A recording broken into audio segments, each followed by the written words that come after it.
I'm Melissa. I've been married for nearly 10 years now, and we're both in our 40s. We don't have any children, and I live with my husband, Cedric. Cedric is 5 years older than me and works an ordinary white-collar job. I have a part-time job as well, so there's a little financial cushion for the two of us. Since getting married, we haven't had any significant arguments, and I think we've been getting along quite well. However, things have started to get a little complicated recently. It all started when I inherited a condo after my father passed away. I've been told to move into that condo and to hand over my childhood home. My father had bought a new 2-bedroom condo when we got married, and he was living there. It's not a huge place, but it's a stylish condo. The condo where Cedric and I live now is my childhood home. I lived with my father and mother in a 4-bedroom condo until I got married, and then my father gave it to me. I left home once to go to college, but coming back after marriage to a home filled with memories was truly joyous. My mother passed away when I was in college, so my father was living alone in the family home. When we were getting married, he said, "How about living in this condo?" I thought he was suggesting moving in together, but he firmly declined. He probably didn't want to interfere with our newlywed life. Then my father passed away. I inherited the 2-bedroom condo where he had been living. Fortunately, I was able to quickly find a tenant and have them sign a lease.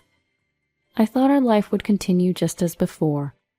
But a year passed, and my mother-in-law surprised me with an unexpected proposal during a visit. "Why don't we let Jasmine and her kids live in the 4-bedroom condo you're in? It's getting tight where they are now." Jasmine is Cedric's sister and a single mother raising 3 children. They currently live in a 2-bedroom apartment. The kids were all in elementary school now, and I understood that their place might be tight for a family of 4. However, I had never had a good impression of Jasmine. Every time we met, she looked down on me for not having children.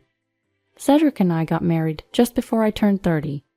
At that time, she had already tried to outdo me, but it got even worse after I turned 30. "You're 30 and still don't have a single child? You still don't have children? As a woman, isn't your life over?" Those words were just the beginning. The ultimate insult came when my father passed away. "You're such a disgrace not letting your father meet his grandchild." Jasmine is 3 years older than me, but she feels more like a younger sister-in-law than an older sister-in-law. In any case, we were technically family, so I wanted to get along if possible, and I thought I was making an effort. But after hearing those words, I wanted to keep my distance from Jasmine as much as possible. I don't have any siblings, and my only blood-related family was my father. And in the midst of being both mentally and physically exhausted after losing him, she said those words to me without a hint of sympathy. It's impossible not to have a terrible impression after that. I hadn't seen her since shortly after my father passed away, so I never expected such a proposal from my mother-in-law. She says she'll pay the rent. $500 a month.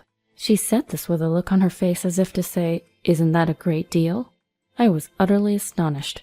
Our condo is not that new, but it has been renovated, so the facilities are clean and there are no problems. With good public transport and being adjacent to a mall, if we were to rent it out, the rent would undoubtedly be over $2,000. $500? I don't know if they're unaware of the marketplace or what, but that's a lot of nerve to mention such figure when talking about renting a 4-bedroom condo. Since I didn't say anything, my mother-in-law must have taken it as a confirmation and proceeded with the conversation. "Don't you have a condo that you're renting out now? You two can live there. Just don't renew the lease. You two can move in, and once you're done moving, Jasmine and her family can move in. How many years is the lease?" she said. Cedric, being himself, said, "Oh yeah, that's a great idea. The condo where my father-in-law lived is new and stylish, and it's enough space for the 2 of us to live in." It seemed like the conversation would just keep moving forward on its own, so I asked, "Aren't we supposed to live here together?" In reality, my in-laws live in a single-family home, and now it's just my father-in-law and mother-in-law living there. Cedric and Jasmine's rooms aren't even being used. It seemed like it wouldn't be a problem if Jasmine's family moved in. Rather, if they wanted to move to a larger place. Shouldn't they rely on their parents' home before asking us to move? However, it seems that if they move into my in-laws' home, the children will have to transfer schools. They would need to purchase new school uniforms and other things, so they said it would be a waste of money. I couldn't explicitly say no to my mother-in-law about renting the place to Jasmine, but I told her, "This is where I was born and raised. I can't just decide to leave so easily." We left my in-laws' house without saying anything else that day. Considering that my mother-in-law said, "I'm not saying you have to do it right away," she probably hasn't given up at all. When I got back to the condo, I said to Cedric, "This is my family home, you know. How can you agree to leave so easily?" Cedric seemed surprised, like he hadn't even thought I was angry. "Wait, but your family home is a condo," he said. I was truly disappointed with Cedric, who just said that without apologizing. Cedric, who grew up in a single-family home, seems to have a strong impression that a family home must be a standalone house. He doesn't seem to understand how I could consider a condo my family home. Since we were raised in different environments, I suppose it's understandable, but a simple word of apology would have been nice. My anger reached a peak, and I raised my voice. "The condo is my family home. Don't go making decisions about my condo on your own." Cedric seemed displeased when I referred to it as my condo. "What do you mean, your condo? We've been married for 10 years. It's our condo," he shouted back. If he hadn't denied that I think of this condo as my family home, if he hadn't resisted renting it to my sister-in-law, I might not have minded Cedric calling it our condo. But now I couldn't help but feel disgusted when he said our condo. After that, we talked about it many times, but we were still at an impasse. Cedric, who never considered my feelings, called me stingy, stubborn, and malicious. We both refused to give in, and in the end, we couldn't make any decisions or solve anything for several months. All the while, my mother-in-law would contact us, asking, "Have you thought about what we discussed last time?" My mother-in-law and Cedric, who wouldn't support me, were driving me to my limit. Then one day, I got a text from Jasmine, who was finally furious that the matter wasn't progressing. "You don't have kids, so a 2-bedroom condo should be enough. Living with just the 2 of you in a 4-bedroom condo is a luxury. Just move out." I hadn't been in touch with Jasmine since my mother-in-law brought up the condo issue, so this was out of the blue. No polite requests to rent, no pleases, just a command to leave. Who does she think she is? Reading the text from Jasmine, I felt foolish for trying to keep things amicable until now. As we talked, the word divorce crossed my mind again and again.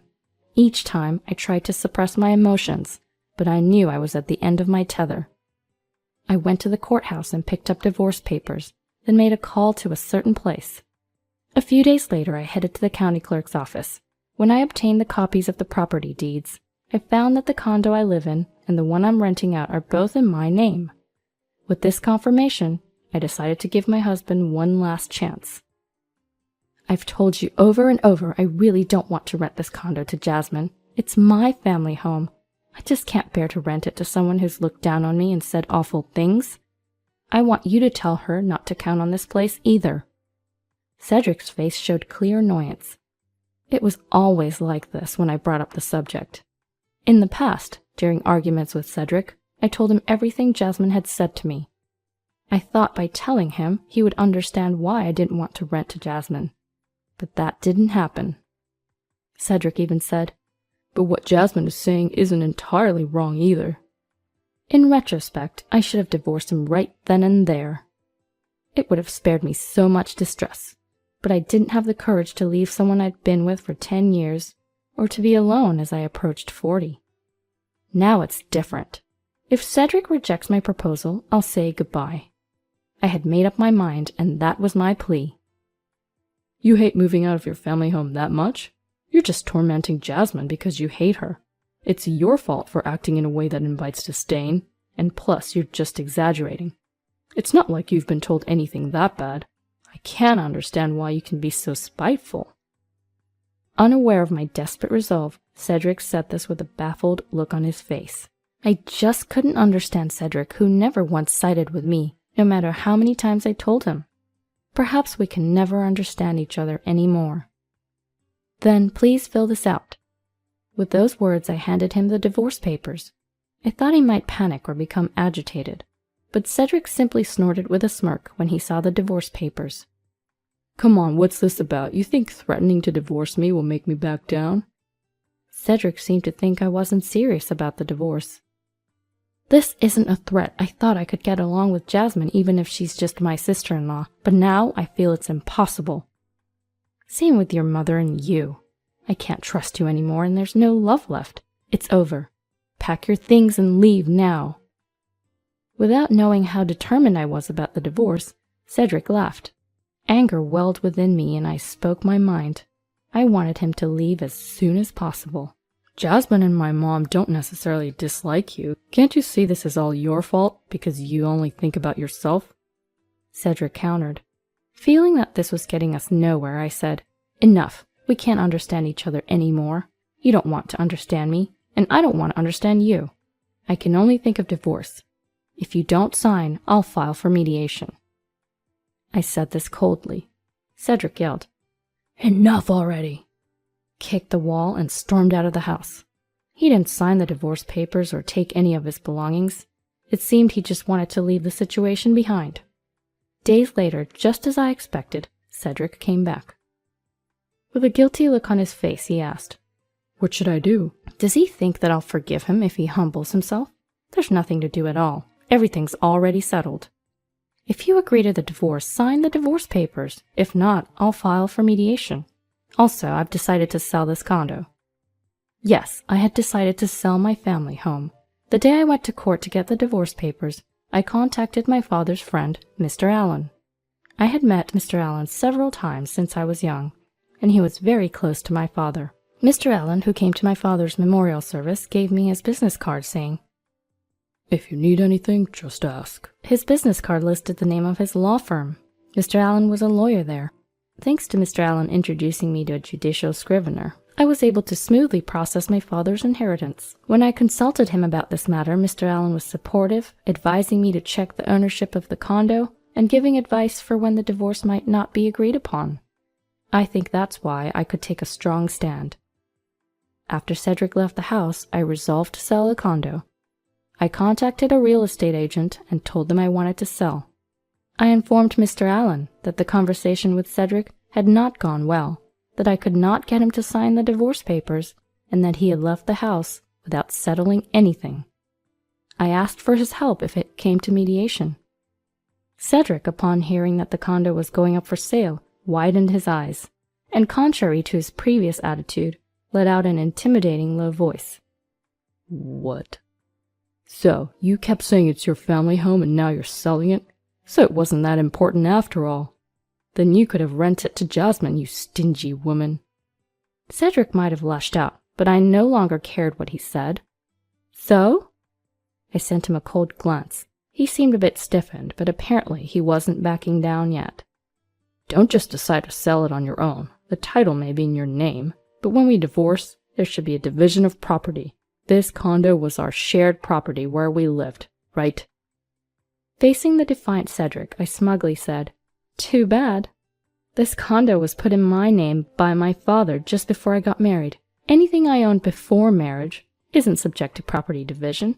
I've already confirmed it with the lawyer. Though it was hard to let go of the family home, I didn't want to increase the bad memories associated with this place by holding on to it. I consulted with Mr. Allen, and once I found out that this condo wouldn't be subject to property division, I was able to decide to sell it right away.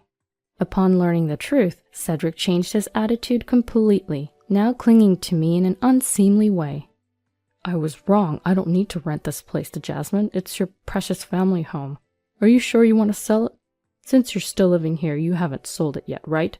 Let's not sell it and start over here. I'll talk to Jasmine and my mother, so let's not divorce or sell the condo." At this point, I began to wonder why I had been with such a person for 10 years. I was disgusted with myself for having been with him. "Don't say nice things now. You never stood by me no matter how many times we talked. It's absolutely impossible for me to start over with you now. Goodbye. Please pack your things and leave as soon as possible." He continued to resist the divorce, so it ended up going to divorce mediation, and I was finally able to part ways with Cedric. Now I am free. I thought being single would be scary, but it's not so bad. I've now purchased a new 2-bedroom condo, and I'm enjoying my life as I please.